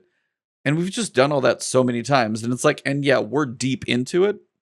But I would say on the seasonal stuff, when it is very specific, this at least has variety of different enemies. Spin the wheel, but you are going to see the same area over and over and over. And yeah, you might have Hive one time. You might have taken another. You might have Cabal for a boss. You might have Fallen Mines. You might have some variety, but yeah, 5th time, 10th time, 20th time, 70th time, when you finally get your catalyst, you're like, Jesus, I'm done. Then you never want to play it again. Dude. That's crazy. Like, why? I get that you need playtime and that it's a free activity, so you got to get things for free players to grind for. But do you really want your players to hate the activity you made by the end? Because, dude, can you imagine hearing the joke the 70th time? Yeah. Can you imagine the just dread that you have? Like, any game when you play it too much is not fun.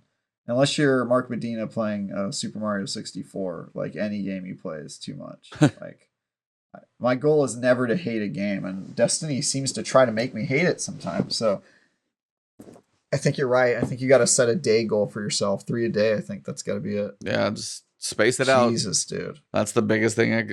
Yeah. We did the dungeon together. Indeed. That was actually a lot of fun.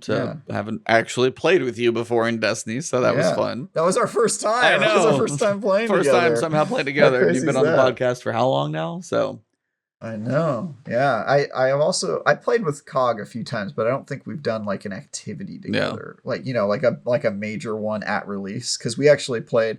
It was my first time doing the dungeon, and it was your second time. I went through with New Rad and Black Wings, and we finished it. And then second time going through with you guys, I was trying to get some content, and you're like, "You want to?" And you and Teddy came in, and Teddy had done it as well pretty quick. And then we got the catalyst. We went back, got the catalyst as well. We'll get to Galley in a minute, but yeah, it's like so first time in the dungeon. Rate me as a dungeon partner. How did I do? You did great. I mean, you hold your own just fine. I did it blind. Yeah, you were blind. We were just sitting there, and basically, I don't think we had to explain anything to you. You were professional gamer of IG and Wiki Guide player because we were just like, hey, what's he gonna figure out? And you skipped over one step with your The Titan dash got you a far enough jump that you could actually like make it all the way over. Yeah. So that was actually hilarious. You can do the same thing with Lion Rampants. I do that all the time. Oh, I do too. That Destiny dash is raids great. And dungeons. Yeah. I accidentally skip things all the time. And like I'll be like doing it blind, and either I'll be doing it with a group that's never done it, or I'll do it with a group of people who have done it, and then they'll laugh at me like you and Teddy did, where they're just like, dude, that's not how you're supposed to do it, but I guess it worked. And I do that all the time in dungeons and raids. It's so weird. But yeah, that was a lot of fun. I think that dungeon is really good. It's easy. It's not like all the puzzles are super easy to figure out. Yeah, like when you I was kind of thinking back through because like the different encounters we have, because you have Shattered Throne, you've got Pit of Heresy, Prophecy, and now Grasp of Avarice. And I was trying to think through. So Prophecy and Avarice have a Sparrow section. Both do. And basically it's just survive and see if you can figure out the path. Boss fights, I still will say Pit of Heresy is probably the easiest boss fight, I think. Pit of Heresy is the one where you got the swords, right? Fire Knight. You got to kill the knights. The Knight, the Wizard, and the Shrieker. And it's a he's pretty big easy. Boy in the middle. Yeah, because it's a big enough arena. You've always got enough room to move around. You can space out killing the ads, and it's just like, get as much damage on them as you can, get out of the arena, cycle it through again. It's just a patience thing. And this one felt... Prophecy's probably the hardest. Prophecy, right? I would say, is probably the hardest for sure. Like that one, because I've done solo runs on that one. And that, I think, because especially the boss room, because you have the boss phase, you have shots coming from each direction and enemies that spawn. And you just don't have a lot of time or any place to hide because it's a triangle and they're going to hit you from some side quickly. So like I would say Pit of Heresy and Prophecy are, or Pit of Heresy and Grasp of Avarice are endurance fights, because I actually soloed it right before the game award started. I finished the solo finish. Oh, really? Did you do the flawless? Not flawless yet. I had a stupid death in the beginning, takes a little pressure off of it, and then like I actually did the Sparrow section flawless. I'll do it this time flawless, and then when I go and actually have everything flawless up to there, I'll probably screw it up. But yeah, I did the Sparrow flawless the first. I've got comfortable on that one. There's a Sparrow from season 7. If I don't have the Raid Sparrow, it's the only other one that does that. The Raid Sparrow would be the way to go if you have the Scourge one. I have it. Yeah, so if you have that one, but it was like I had to do Scourge 30 it was just kind of process of anarchy. Yeah, it was process of elimination for me to figure out which path is optimal, basically, because like if you try and hit all of them in that first section, it's not good. There's one up top that you can kind of fly over, and I was trying to dodge the snipers, and it's also just getting to the point where you jump off and then respawn your Sparrow really quick and then keep going with a fresh one. If you can kind of get that in a couple points, it really actually helps out, because you like jump off, respawn your Sparrow through menu, and it's probably easier on mouse and keyboard, I would imagine. I don't remember on console what that button press is like. But yeah, then you can get a fresh Sparrow between encounters, and it really actually helps you, because you're going to take damage. And that's one of those things I will say. The Sparrow section on Prophecy is just about not falling off. Can you do it smoothly? Or technically you could walk the entire thing. This one annoys me. It's like, and now that I've done it, it's fine. But I was like, if I don't jump off and respawn the Sparrow, jump off and respawn the Sparrow, there's no real way to like not get hit completely. Like you can't just like, be safe and take a route. You have to go fast enough. And there's one point, there's one place to go, and there are 3 enemies standing right in front of it. They're going to hit you some. And if anybody else kind of tags you and it blows up, you're done. So it's like, that's, even if I got through it, I don't like that it's a Sparrow, enemy shooting you. Sparrow's already fragile enough as it is. I don't love that part of it. Yeah. To me. Especially that's very frustrating as somebody who is trying to get the solo flawless. Yeah, that's gonna not me, but for you, it's gonna ruin solo flawless runs for probably me, probably for other people. Like that's gonna be a crappy way to have a solo flawless run. Yeah, 100%. At least it's only one boss in, right? I mean, yeah, you got the opening section, which I'm actually getting pretty quick through. You got to go through the ogre boss, and then it's that. Yeah. It's not the worst in the world, but they would have been better if they put it at the beginning, like the Deepstone Crypt. Deepstone Crypt. Yeah. Yeah, I liked it though. I will say, I mean, the amount of content that's actually in the game is not huge, right? There's a couple quests and 2 activities. One activity doesn't really have a whole lot of replayability. I mean, you can get the powerful drops, which is definitely good. And then one makes you replay it a ton, more than it has replayability for. Yeah. So, yeah. I also really hate that there's stuff you can't control. Like, one is for killing all the different bosses on Legend or something like that. Yeah. So like Legend, you just have, you have to play enough Legend to randomly get all the different encounters. You have to do you have to defuse mines. You have to do certain things, and you may get a group together for Legend, but then you may need to get another group together for Legend, or you may need to sit there and farm it for like 4 or 5 times. And Legend is going to... no matchmaking, huh? Nope. Oh my God. Yeah, no. Dude, do you want to do that together? You're going to have to put together a group for this, right? I mean, at some point. Your group. At some point, yeah. Oh, Lord Cognito is playing Matrix Awakens. I saw him over on Twitter. I'll be curious if that's anything. Huge Matrix fan. Yeah, I don't know why they announced that today, because I've had that installed on my Xbox for a couple days. Yeah, I downloaded it. I hadn't played it. Like, I don't know what it involves, or if it's a big deal, or if they're just trying to hype up the movie with something fun, which is probably what they're doing, which is fine for marketing. But yeah, it's basically a trailer for the movie. Yeah. So, yeah, I really don't like the randomization attached to triumphs, and the triumphs have good rewards. I think I have to get the one that's beat Legend every boss because it's got an emote. I've got every emote in the game, so that's like a big one for me. Kind of got to get it. I got to get it. Yeah, there's a couple things I don't say no to. One is like anything that has gameplay consequences, so like guns or catalysts, I have to get all those done. And then the other one is emotes, just because I've somehow gotten really lucky and have them all. So now it's like a thing where I'm like, I'm gonna continue to have them all. So Yeah. Damn, dude. I really don't want to play that activity a million times. I'm gonna have to. Yeah, that's What would you rate the 30th anniversary pack though? Overall. like on an IGN number scale type thing. Yeah, sure. Oh,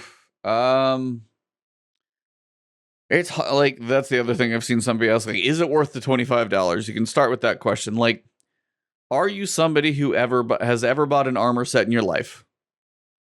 If you have, then it is 100% worth it because one armor set's like $15. So then, like for $5, and I got it as part of the As part of the pack. I So got it a part of cheaper, Witch Queen, yeah. so it's $20. So I'm like, $5 for a dungeon and all these new weapons. You got perks. I'm like, sure, of course that's worth it for me. Is $25 by itself worth it for? Because the free stuff and Forerunner and Dares of Eternity, which includes most of the Halo weapons, that's all free. So then you have to realize, like, okay, so if I don't care about ornaments and I just want the dungeon, which also includes Gallahorn, which we'll get to here in just a second, is the dungeon in Gallahorn, which is now locked behind an expansion, even though things do that occasionally in raids, so that's going to be there. Like, you can't get 1,000 voices if you can't go play the raid Last Wish, so that's the same idea. It's tough. Like, to take it as a package, it's easily worth it to me. Yeah. Because I never buy ornaments anyway because they're too damn expensive. So the fact that you get like, I'm going to get the Thorn armor, I already got the streetwear set, and then we're going to get the marathon stuff that you'll earn over time. There's going to be a decent chunk of it that we're going to get in there. But if I was just like, because it's hard to rate the 30th together. For a casual player, it's probably actually pretty good. If you bought the 30th anniversary, you're semi-casual, you're not going to burn out on it, you'll probably actually enjoy it, I would say, quite a bit. Because you're probably not going to burn out on like 60 runs for the Catalyst. You might do that one a day, like on your weekends. The dungeon is cool to experience, a couple times, as you'll do it for Gallahorn, and you'll see. But if you start farming it or doing carries or things like that, there are certain encounters, basically like the servitor encounter, launching the servitors at the shield. I've heard people describe that one as basically a huge like time slowdown, like decent pacing, hit the wall, then go jump around, shoot this thing, shoot it up here. Okay, go over here. Where do I go? Fly over here. All of this, just open it, and then you're back in a chaotic boss fight. So it's this like kind of weird calm before the storm. Yeah. I would. I try not to take the cost into consideration. This is actually something I learned from the editor of reviews at IGN. Part of his styles guide is don't take into account how much it costs, because it costing less or more money doesn't make it a better game. It's true, right? When he said that, I was like, oh, that's kind of a good point. Yeah. And there's free games like Apex Legends that I would say are extremely good, especially the fact that they're free. And then there's games that cost $60 like Nerf Legends that are 2 out of 10. So I try not to. But you're right, it is absolutely worth the money. $25 or $20 is like you get an absurd amount of content. I will say, I think the dungeon is perfect because even if the dungeon itself isn't great, it has a very good reward, and it only makes you play it twice, essentially, if you don't want to play more than that. Yeah. And then the other one, the free part of the model, the Dares of Eternity, is like the exact opposite, where I feel like they did a really good job at the content, but they got the model totally wrong, man. The playing 70 times the Catalyst. I mean, that's just the Catalyst. Like every run, you're gonna get chests though. Every run you get a treasure key, but I mean, every run you get a treasure key and you get like a Halo weapon. Like they're basically all in there: the swords, the battle rifle, the trace rifle. But you also have to level, don't you? No, you don't. Like every time you finish one, you get a key. And you literally walk past Xur, open the chest, and you can do that every single time you do dares. The leveling, I saw some of the chests have requirements. Like that is for all of the marathon cosmetic armor, I'm pretty sure. Oh, okay. So that's what that's for. That stuff I think you earn, and I think that's if you have the 30th, you get that. The weapons and the loot, basically, like all the weapons you get from it, that's just the treasure keys that you get at the chest, like next to him. You can just sit there and turn in 3 or 4 chests when you're done with 3 or 4 runs. Doesn't even have to interact with Xur.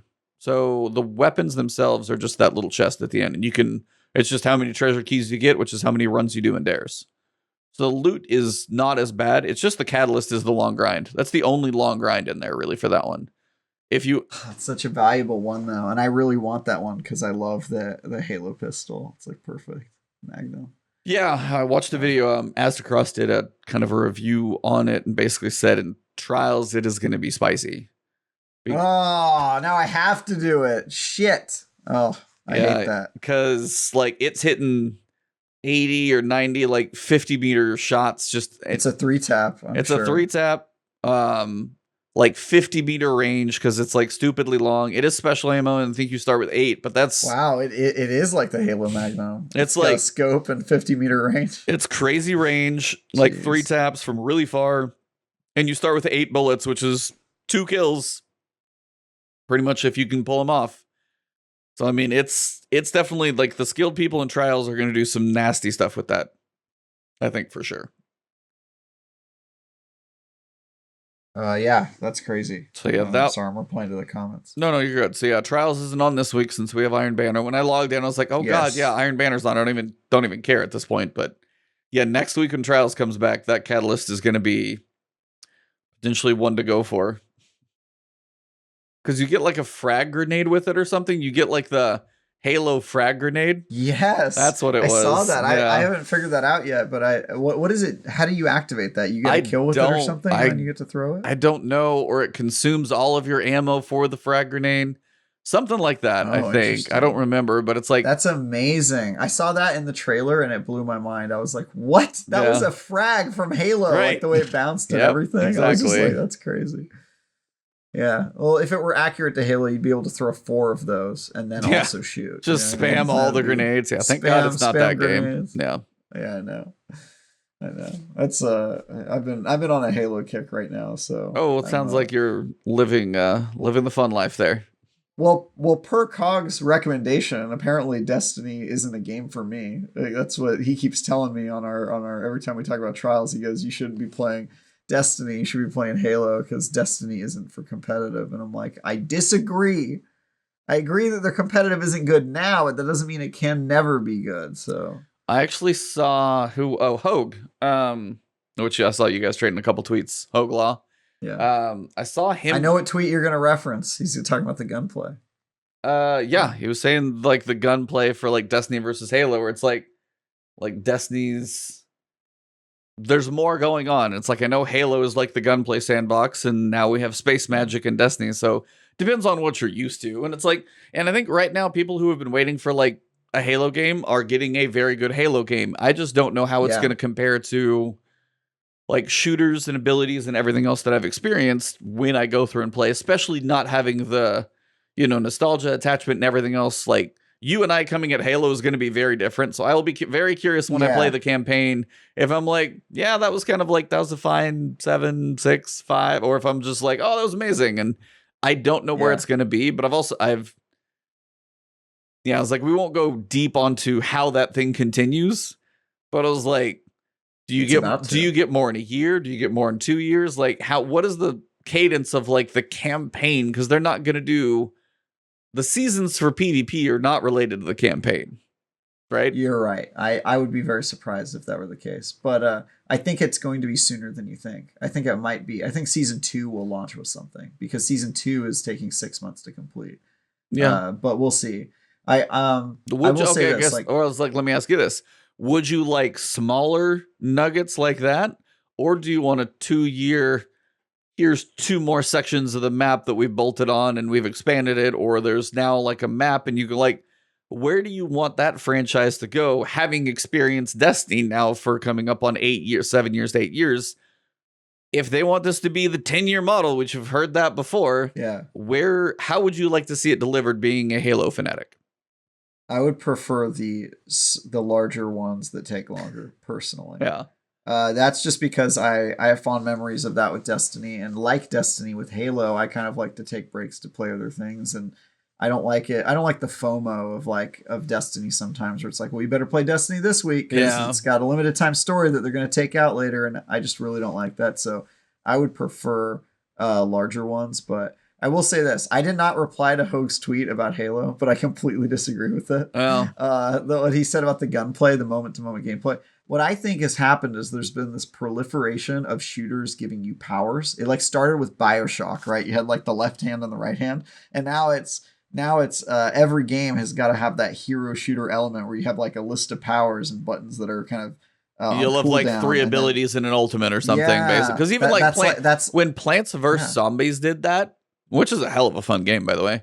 But it's so good. It's so much better than it should be. Plants vs. Zombies, Garden Warfare, all 3 of those are like, I never stick with them as long as I'd like, because after a while, but I was like, it's so much more fun than I expect. But it's like, you got all the different like 3 abilities for each, like, plant style or the zombie style, and then all of a sudden you have like a super ultimate, or like the football guy is the charge, or the minigun, and so they all have those. So that makes sense. And you're just like, I played that longer than I want to admit. The first one especially. First one for sure. Yeah. I played a lot of that game, like the waves and multiplayer. Yep, I didn't. What was it? The Neighborhood. The most recent one I didn't touch that much. I tried it like for a split second, but I knew when that one happened, I was like, man, they're just like really kind of pulling the Destiny 3 abilities and an ultimate, or what it was like the 3 abilities at least. I was like, these are really carrying over, and it's different to depending on the way, like Outriders, you had 3 abilities, you had 8 different ones. You could definitely, and skill trees, like that was it was the same idea. But it's you shooting and abilities. Correct. So you gotta have powers and guns is like the model. And I think those games have a place, but I've never played a shooting and powers game that had shooting mechanics that was as good as the Halo franchise. And I think that's what sets it apart. Is when you're playing Destiny, I would say it's a close second in terms of like how good the gunplay feels, but there's nothing like Halo. I was just gonna say, like, I would want Cog on here right now to ask him. Because I mean, I feel like he would agree with me, because it's so tight. It is so tight as a shooter. But it is also one of those ridiculous. For like Destiny, like the shooting mechanics in Destiny just even psychologically feel almost. That's why it was like when you leave and come back and you shoot guns in Destiny, they still feel extremely good. Like whenever you pick up a Destiny gun. So that's why I was like, those are probably the 2 that are the closest comparison. So if you are well versed in Destiny, that's why I was like, for me, I am very curious my take on Halo's campaign, because it will be from a very different perspective than yours. I have a friend who can't even stand the multiplayer. He's just like, time to kill is too long. Just he really doesn't like the feel of it. He's been playing. Yeah, he plays more like Call of Duty. Oh well, then he's got bad taste. But get better friends, Well, I mean. But I was like, but even for me, it did feel weird. The auto rifle sucks. That's why I was like, I haven't done ranked for Halo because I've just been working on content and stuff. But like Halo starting with a DMR or BR or whatever it is, I never know which one you start with in ranked. BR, the 3-shot burst. That gun actually feels pretty good in Halo because it's like couple 3-shot burst, feels pretty solid and tight. Feels kind of like a pulse rifle. Like they feel, but the auto rifle, when you start with that thing, you run around. It's like just switch over to the pistol. I get that. Auto rifle truly is just trash garbage. Like, no, it's not. Yes, it is. You just have to know how to use it.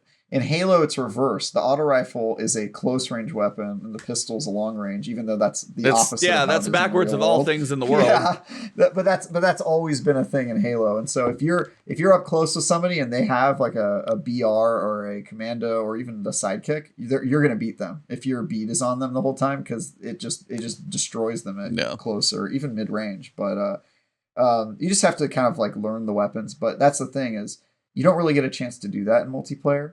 In campaign you will, and I bet you'll realize like the gunplay is just so tight in Halo. It's ridiculous. But I will say this: number 1, Halo in terms of gunplay. Number 2, close second, Destiny. Number 3, miles away. Like miles away. Like not even close, in my opinion. I it's not a knock against Destiny. Like I just think they're different games. Destiny tends to focus on different stuff. And as Bungie themselves have admitted, their powers get in the way of gunplay a lot. Like it's a problem, right? And also it's not really a fair comparison because Bungie makes in Destiny there's hundreds of weapons, and in Halo there's like less than 20. So so they just really polish to 20. Those less than 20 weapons are so damn polished. Like you can just tell they spent. In Destiny, you'll pick up a weapon and you're like, wow, this feels weird. And then you throw it away and you pick up another one. And then you're like, oh, this one's good. Yeah. But like, not all guns are created equal in Destiny. Not at all. Like some guns feel really bad. Yeah, so, for sure. Yeah. Yeah. Love talking about this stuff though. No, it's interesting. I mean, to sit there and New Red mentioned Titanfall, which is pretty damn good shooting. I'll give Titanfall some decent. Titanfall 2 was fun. It's okay. I haven't played it in a long time. I would consider even that a far third. Like that's to me like up there with Call of Duty. The TTK, by the way, I hate when people complain about the TTK in Halo. I don't understand the joy of being one shot in Call of Duty. I don't understand that. Like, in my opinion, if you're a better player and somebody comes up behind you and shoots you, you should be able to turn around and beat them if you're good enough. And Halo gives you that chance. Destiny gives you that chance a little bit. It's been a little bit tighter recently. The TTK is like half of what it is in Halo, at least, probably more. Yeah. But Call of Duty, like, does it feel good to just get like tapped by? Yeah, I was like, I mean, that mid-range weapon from I behind haven't played Call of for Duty somebody in who wasn't on ages. your radar? Like that just seems so annoying. Yeah, me. Call of Duty is faster than Destiny, and Call of Duty is really fast. So it's like Destiny's, you're talking about like 0.6, 0.7, 0.8, 0.9, like less than a second time to kill. It's like there's not a lot of time to react. And then you go over to Halo, and I feel like I'm emptying a full clip of auto rifle over like 3 or 4 seconds just trying to kill a guy. It's like it just feels weird. It's different. It is totally a different ball game. It is very different. It is very different. And some people say there's skill on both sides depending on like you hit your different shots and things like. There for sure is skill on both sides. Like there are people who are good at Call of Duty and like kudos to them. It's just to me, the TTK of Halo is what makes it great. And when people complain about that, I'm like, what? So it takes you longer to get a kill. Like if you're as good at Halo as you are at Destiny, you could probably get more kills in Halo because the TTK is higher for you too. So like you can stay alive longer and fewer things. But in Destiny's defense, it's really not a 0.6 TTK. Like it's a 0.6 TTK if you're perfect and nothing goes wrong. Oh yeah, it's it's like close, but it's like around a second though, and Halo feels 2 to 3 times that. Most like it's out there a little bit longer for sure than a second. It's probably closer to, I mean, outside of a sniper across the map, but like most thing, like your gunplay DMRs, probably a little quicker. Auto rifles slow as hell. I don't know what the pistol is for shots, but it's longer for sure. It might be closer to like twice as long. Or it feels longer, but it's probably about twice as long in an average gunfight. It's probably twice as long. Yeah, on most guns. But yeah, I was like, overall, I would say for the dungeon, if I was gonna rate it, like, and then when you go through replayability, it's interesting. It's like to bring this all back around. I haven't played the campaign yet, so I can't talk about it. So I know that's like what's roaming around in your head.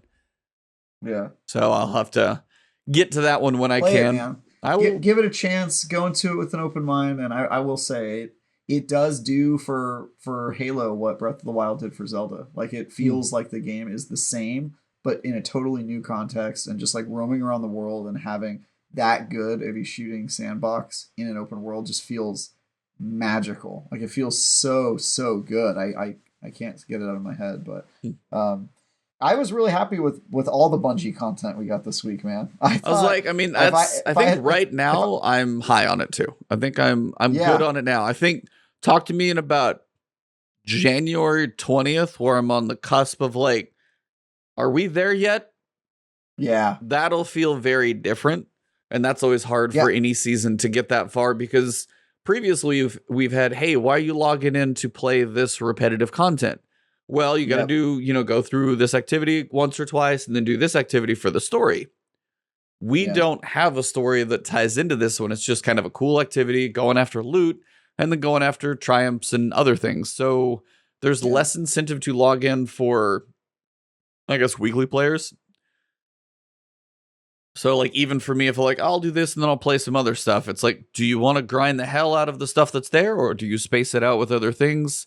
How do you split your time? And I think now without the story, it's going to feel longer than a season. Thin. Yeah, very thin. Yeah. I think if I had to rate it, I'd probably give it a 7. The dungeon is probably closer to an 8 because I'm going by the IGN scale. So 8 is great. I would say the dungeon's pretty great. Like it's like you play it, and at least on that first playthrough, it felt like great to me. It's like, oh, it's just fun. No, yeah, just fun. A good time. There was a lot. There were laughs. especially Yeah. as a blind run. Like I watched you with all three of us. Like there's laughter involved in there. There's some Yeah. stupidity. I kept getting killed by traps. Yeah, that was hilarious. And then every time I thought a trap was going to kill me, I chose right. And the door opened. We're sitting, Teddy and I are in our heads, and we're not saying anything. We're like, damn it, he picked the right one. You picked the right one again. Yeah, I just kept getting lucky. But yeah, and then I would say if the dungeon is an 8, then the 6-person activity is like a 6, which I would say is like okay. Like 7 is good, 6 is okay. And then that brings the average to like a 7 for the whole DLC. And that's just if we're looking at all the stuff that got added, because the equipment and stuff you can get is really good. The way they shook up the sandbox and brought some like old favorites back. 1,000-Yard Stare was one of my favorite snipers. I'm really glad that's back. Yep. Is Luna is amazing. That actually feels very crispy. Yeah, I got a decent roll. Two not a great rolls, one. Yeah, Is Luna feels crispy as it ever did. I swear they transplanted that thing over really well. The trace rifle can get some cool perks on it. We have a legendary. I haven't tried it yet. We have a legendary trace rifle. I mean, it's a laser beam. So, I mean, the fact that we have a legendary one of those, we get one solar one for now, and then hopefully we'll get an arc and a void, and maybe... Yeah. I don't know if we'll ever truly get a stasis legendary, because that's kind of Aggro Scepter probably in its wheelhouse. But, I mean, I expect us to get legendary trace rifles going forward, so you have varieties in there at least to use them. I think you're right. The battle rifle does feel... as its own category. Yeah, the battle rifle feels good. I have a pretty damn good roll on that one, actually.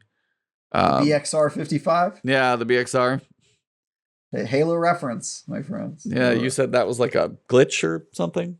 It's kind of, I mean, some people say maybe it's not a glitch, but it was this thing where you could click B to melee somebody, and then you could click X immediately after to cancel the melee animation, and then R to fire the trigger. So you like melee them, and then so it's like immediately after follow up with a bullet. BXR, like that, and you could kill somebody in like, split second doing that. So it's almost like the from Halo 2 days. Like almost like the hot swapping shotgun thing that people were using on bosses for a little bit. Just exactly. Reload, reload canceling kind of. Okay, gotcha. Yeah. That makes sense. Like, and you can just kill somebody super quick. But yeah, that's what the reference is, because everybody used the BR for that, because you could just melee, X, and then hit R, and it would go tap, tap, tap, and they'd be dead. That makes sense. Good days. Good times. So yeah, it's like the weapons feel cool. There's some new perks, because you got the trace rifle with Harmony. You're getting like 18% extra damage if you get a kill with something else and then switch over to your tracer rifle, just melting something for a little bit. The golden triangle, whatever, you can get like 1 damage stack. And then if you throw a grenade, you get like 50% damage or something more. So there's some interesting perks that they've thrown in. And then there's some weird ones. The sword, like distance that you can cover is kind of bonkers with one of the perks. Like your heavy and your light, like, the light goes 3 times as far and the heavy goes about 3 times as far. So when you do that attack, because you have to like be on a normal gun, and then if you switch and do that sword attack, so it's a quick switch and then slash, you cover so much ground. You just like zoom across wherever you're going. If your target's there, you're going to cover some ground to hit them. So there are some cool things they've done. It's nice to see a little experimentation. I did not expect like half of the stuff that we got. So I mean, I'm pleasantly surprised, but is it going to tide me over until February? Probably not. I mean, we're going to get the Dawning probably in... I'm wondering when they're going to do the Dawning, because they always take that break. It's got to be like next week or something, right? Yeah, it feels like that's going to come, because we have Iron Banner. Probably not going to be then. We have a Trials Labs Freelance, which actually I didn't play Freelance. I'm mad at myself, but I was playing Ratchet and Clank, so it's fine. Wait, so you know what it'll be? It will be not this Tuesday, but next Tuesday. Because that's their last chance to get it out the door before the holidays. Yeah, basically. And they always dump that in our lap and just leave for the holidays, because they take their long holiday break. And they wouldn't give it to us next week because they haven't done a TWAB for it yet. So it can't be this Tuesday. Yep. So this Tuesday, nothing. Thursday, they talk about it in the TWAB. The Tuesday after, we get Dawning. That's my theory. I mean, that has to be it, right? Sounds right. Yeah. I mean, the timing sounds right for sure. One more thing. Gallahorn's cool. Yeah, I was gonna say, Val's brought it up. Yep, Gallahorn. Yeah, I was about to say it. So the last thing, Gallahorn is back, and it's a thing. And now that we got the catalyst as well, I did not expect the perk on Gallahorn. Like, Gallahorn feels good, but now, because New Rad and Blackwings were testing it, one has a legendary rocket launcher. You have Gallahorn, and as soon as you fire, they get a 15-second proc for Wolfpack rounds. And every time you fire, you reset the timer for your friends. So as long as you fire first, every other legendary rocket launcher near you, and it's like 10, 15 meters. They did some pretty far testing. Everybody gets Wolfpack rounds on a legendary. That's just intrinsic on the gun before you get the catalyst. I did not see that coming. And the catalyst is 2 bullets. Catalyst is 2, which is rare as well. Amazing, dude. I got the catalyst done yesterday. We get. It's amazing. Dude. Yeah, and then it spawns more Wolfpack rounds. If the Wolfpack round gets a kill, then it spawns another Wolfpack round, which is stronger and faster to go kill something else. So like your ad clearing with that thing is ridiculous, basically. I think it'll become like what's the exotic that you shoot a beam and it makes everything weaker? I always forget. Divinity. That thing. Divinity. I think it'll be like Divinity. All right, one person have Divinity, one person have Galahorn, and then everybody else have a rocket launcher. Yeah, like and just everybody unloads. I think that's the play. Yeah, I think that's the play. It'll be like Divinity, where like you want one person on the team to have it, like that sort of thing. Yeah, I was like, it's got a lot of potential, but I was like going through. I was like, I kept wondering. I was like, is it going to be powerful? Is it going to be powerful? Or are they going to neuter it? Is the catalyst going to be the thing that makes it actually feel good? Oh yeah, and then New Rad said it. It's been an exciting week, but we still have more to come. The Dawning will go live next week. So get ready. So it's happening on Tuesday. Get ready, because yeah, and then I think next week is. I read the TWAB. Why do I not remember that? I don't remember it either. I guess I probably skimmed by it because I probably saw Christmas stuff and went, Yep. Yeah, great. Yeah. Okay. Cool. So we're gonna be doing Dawning next week. Actually, you know what? Good idea. Save your grinding of Dares of Eternity until next week when you have to grind for cookies anyway. Because I guarantee you it's going to be like kill taken and get melee kills and all that other stuff. And you'll kill everything in there, so you can just sit there and fight the rotation of everything. So it's perfect. Yep. That's the move. That's the move. Yeah. And then if you grinded all of your 60 runs out between now and next Friday, then you'll be ready for trials with the Pistol of Crazy. I want to die. I want to die. I don't want to do that at all. There's people who already have the catalyst done too, huh? I think so, yeah. I know some have. How do you get the catalyst? Is the 60 runs to get it or to get the progress? I think it's the reputation is like rank 16, and there's like a little thing that you buy, like you buy the key to get the weapon itself, which is like rank 4, and at rank 16 you buy another piece. And I think there's probably like a little baby puzzle or something, but if you get to 16, I don't imagine it's going to be very long for that. It might just you might buy that and it might just be unlock the catalyst if you go talk to Banshee or something. It could be that simple. I don't imagine. You want to grind it for me? No.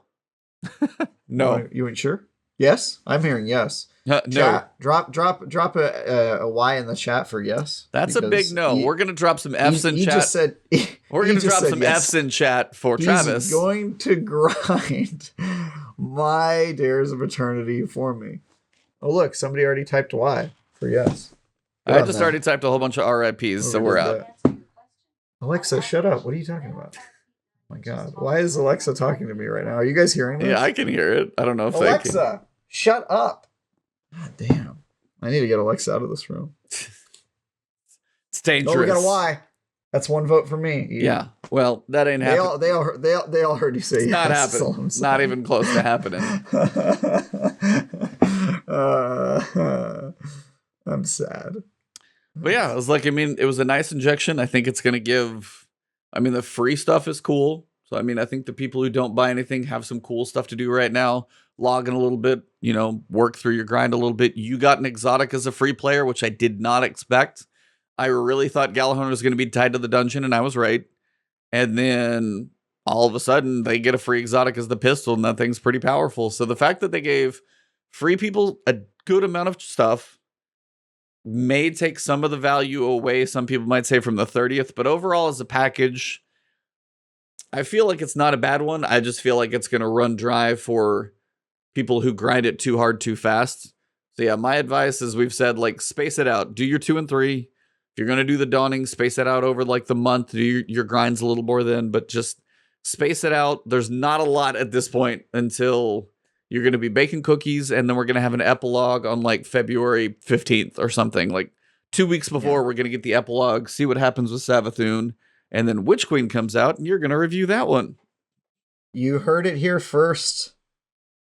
Last word, listeners, from Ebontis.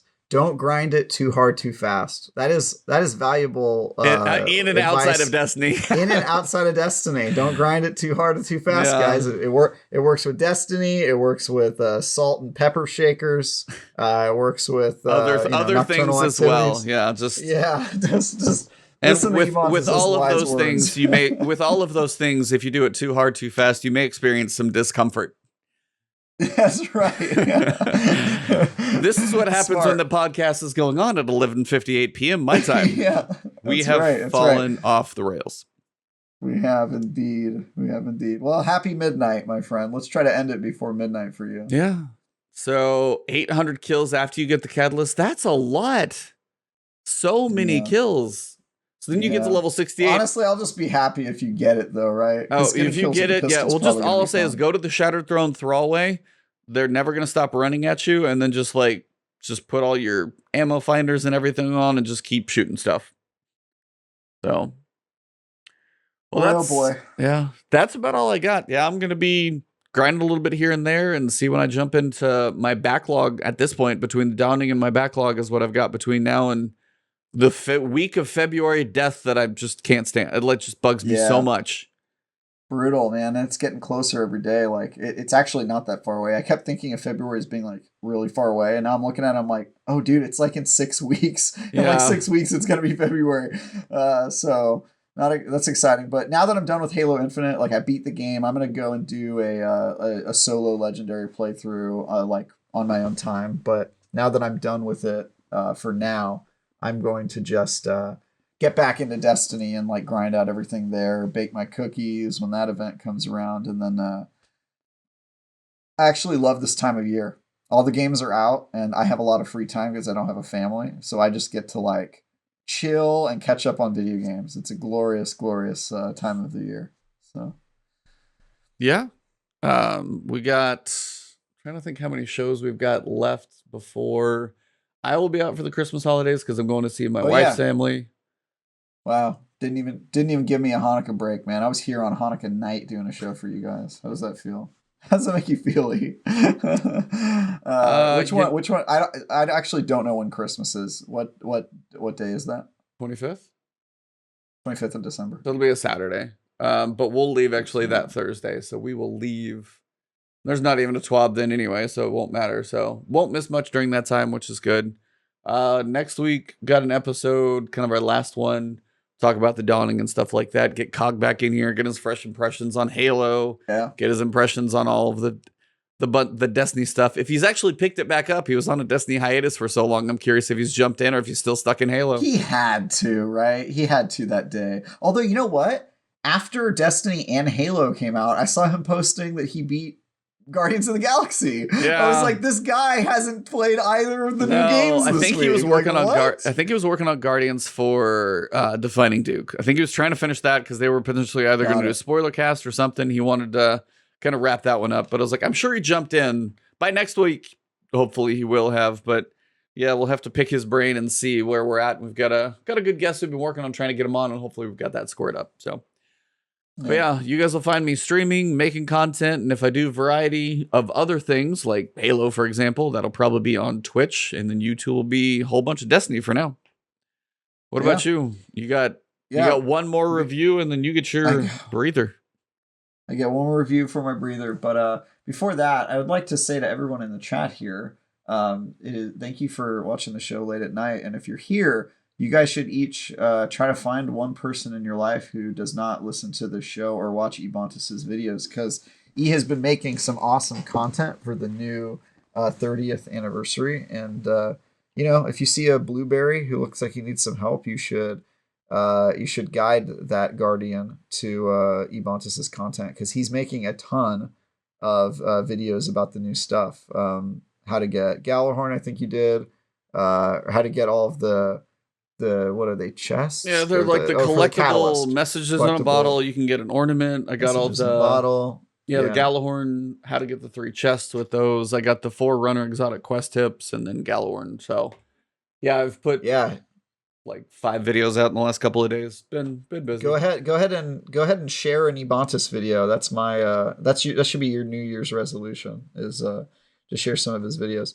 As for me, I'm doing a review of a game where you ride around on dragons. I start that tomorrow morning, and I'm going to do it over the weekend. And then I've got, you can read my review of Nerf Legends from last week. I also did a preview. Don't do that. Just pour read one the out. review. Pour one Don't out play for the game. Go open the website like 6 times. Give them some views, but don't play the game. And then I also did a preview of a game called Blacktail. That's like an origin story of Baba Yaga, and it's a really creepy type game where you play a 16-year-old girl who's been accused of witchcraft, and it's really weird. So you can see my preview of that. IGN had an exclusive for that game this past week. And then you can follow me on Twitter at TyGuyTravis if you like bad jokes and references to Star Wars. And Fast and Furious and Halo. Those are your 3. Fast and Furious and Halo. Those are the Holy Trinity. What more do you need? Plus Destiny. I never include Destiny, but I'm like obsessed with Destiny. Like I read the lore books as casual.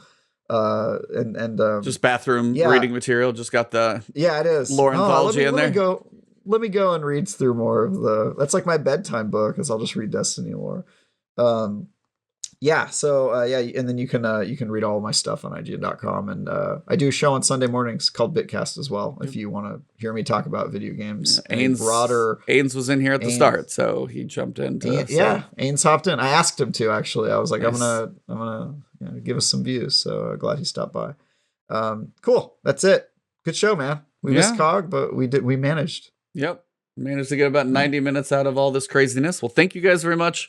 As Travis said, if you guys enjoy the show, if you're listening to it on iTunes or Spotify or anything like that, leave us reviews, give likes there, however you can kind of basically upvote us in any way possible. That kind of helps the audio listens. If you guys are watching on video, obviously do the right things, like, subscribe, follow Travis, myself, Cognito. He's not here, but he's definitely here in spirit.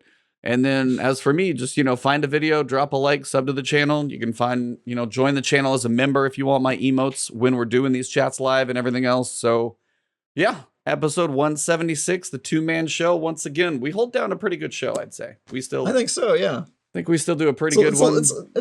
It's a little Caucasian, but we make it work. Yeah, Cognito rounds the show out a little better because he gives a lot more diversity to the situation. Yeah, the two, the Texan and the Californian over here. So the East Coast man brings a little more to it. So he does. Well, we miss you, Cog. I know you'll never listen to this part of it, but we miss you. We'll get you on here next week. And to all of you guys out there, thank you guys very much. And for this episode, it has been The Last Word.